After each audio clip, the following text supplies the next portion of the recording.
શું પાકિસ્તાનમાં થશે તખ્તા પલટ? પૂર્વ પીએમ ઇમરાન ખાનની મુક્તિની માંગ સાથે પીટીઆઈ કાર્યકર્તાઓનો વિરોધ. ઇસ્લામાબાદ બન્યો યુદ્ધનું મેદાન. 6 સુરક્ષાકર્મીઓના મોત. પાકિસ્તાનની રાજધાની અત્યારે યુદ્ધનું મેદાન છે. એક તરફ ઇમરાન ખાનના સમર્થકો છે તો બીજી તરફ જનરલ આસિમના મુનીરના દળો છે. લડાઈ પૂરજોશમાં ચાલી રહી છે. ઇમરાનના સમર્થકો તેમને રોકવા માટે રસ્તા ઉપર ઊભા કરાયેલા કન્ટેનરની દિવાલો હટાવીને ઇસ્લામાબાદમાં પ્રવેશ્યા છે. હાલમાં તેઓ બેકાબૂ છે. ઇસ્લામાબાદને છાવણીમાં ફેરવી દેવામાં આવ્યું. નોંધનીય છે કે પીટીઆઈ કાર્યકર્તાઓ અને તેમના સમર્થકો ઇમરાન ખાનની મુક્તિની માંગ સાથે ઇસ્લામાબાદ સુધી વિરોધ માર્ચ કાઢી રહ્યા હતા.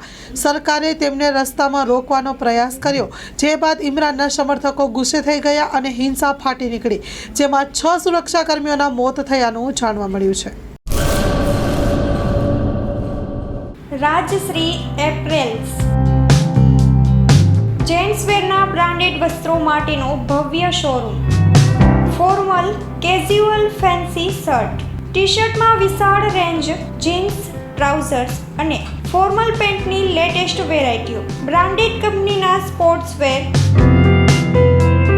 ડાયમંડ પ્લાઝા, વ્હાઇટ બિલ્ડિંગની સામે, સુહાગ રિંગ રોડ, ભુજ, કચ્છ.